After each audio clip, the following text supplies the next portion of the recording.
Шумелка мышь, деревья гнулись, а ночка темная была.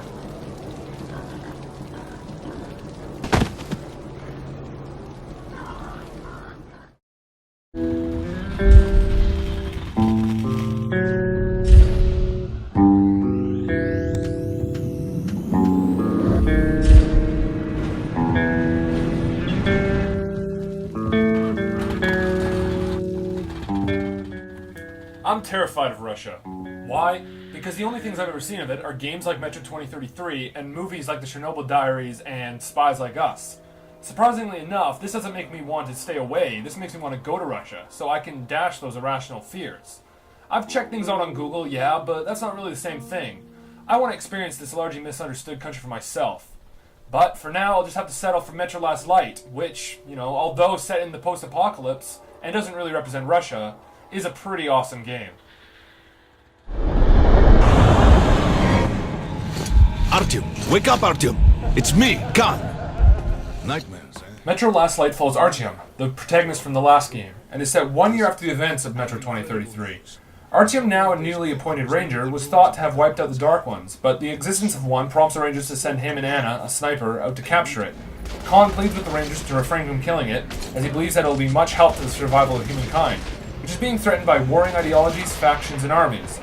The story's multiple levels do a good job at keeping you interested, but the way the game ends is noticeably abrupt and might leave you asking, is that it? It definitely isn't its strongest when the game's coming to a close, but everything that precedes it does compensate for it exceptionally well.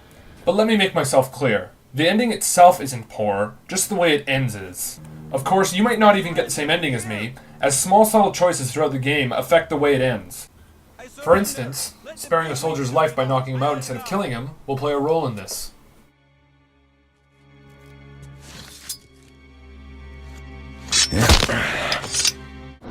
Bullets to the last surviving... The world of Metro is one of the most encapsulating I've ever experienced. It's telling when one of the best parts of the game is just being in it. Listening to the citizens of the Metro talk and live their lives makes you feel like you're in a living, breathing world. There are a lot of moments in these low-key sections, but one in particular gave me a great feeling upon hearing an old man tell a group of kids about the animals that inhabited the Earth before it was hit by a nuclear holocaust.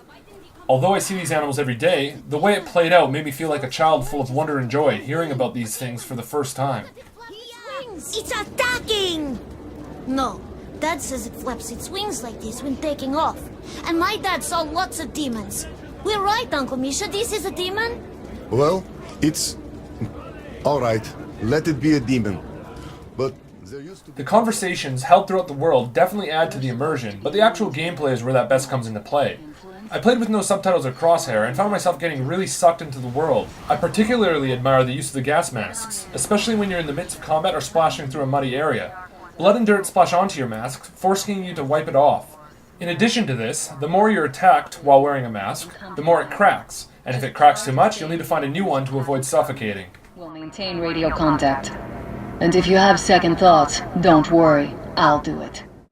The immersion that the masks offer is fantastic, but the mechanic of needing one to breathe, although good in most cases, can become an annoyance at times.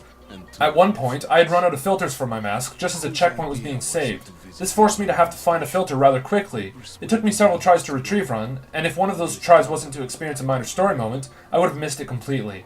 The fact that there's no save system other than checkpoints prevented me from going to an earlier save to scour the area for more filters.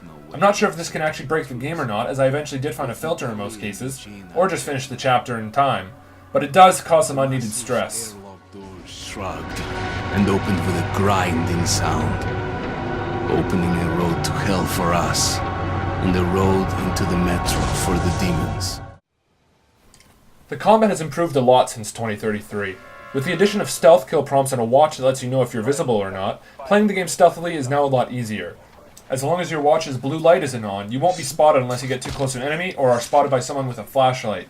You can even make it through large areas without killing anyone. Or, you can take an alternate route and open fire on everything that moves. Regardless of how you play, you will definitely be shooting things that you can't sneak up on the mutated monsters. There are also a few bosses that you won't be able to avoid and, like most bosses in video games, aren't the most fun experiences.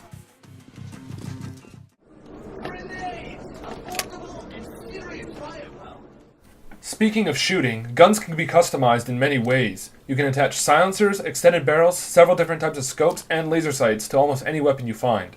Being able to carry 3 weapons at a time also gives you a lot of room to have a good variety of tactics in your weaponry. I always had a silenced pistol in order to shoot out lights, as well as a rifle to take out monsters and any group of enemies that detected me. Throwing knives and grenades also make a return, and although throwing grenades was never a huge pleasure of mine, killing an enemy with a throwing knife is incredibly satisfying. That's some fine wasteland. You guys sure did a good Following in Metro 2033's footsteps, Last Light looks gorgeous. The game's true beauty is exposed when you get to the surface areas of the game. The beauty of the dead, radioactive wasteland is incredibly understated. And though the game definitely doesn't look quite as good on the Xbox 360, especially when you get close to some of the textures, you'll still be able to appreciate the game's visuals regardless of the platform you play it on. I'm working on them. Unfortunately, the game also has a few bugs here and there. There are a few minor graphical issues as well as times where I'd fallen through the floor and gotten stuck in the environment, but nothing horribly game-breaking. However, I did experience one lockup near the ending that forced me to restart my Xbox 360.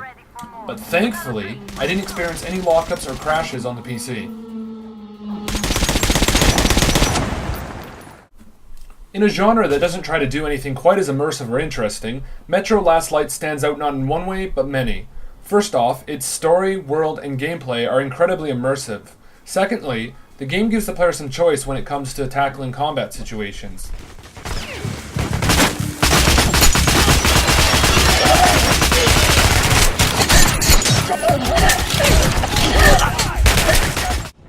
And last but not least, there's no multiplayer, and that's a good thing, as it let 4A games focus on developing the story.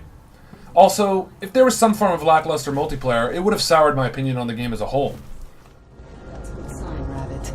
Maybe we'll have luck with this mission too.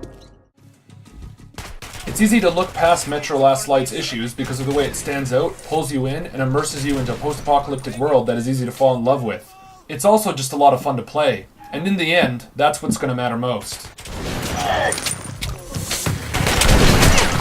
Shit! I'm hit!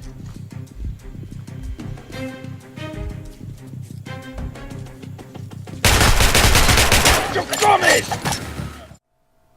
So yeah, that was Metro Last Light. I thought it was a great game. If you want to play it on PC, Xbox 360, both are fantastic. If you want to like us on Facebook, you can click right here. If you want to follow us on Twitter, you can click right here. And if you want to visit the site, well, click right up here. Thank you and have a great day, guys.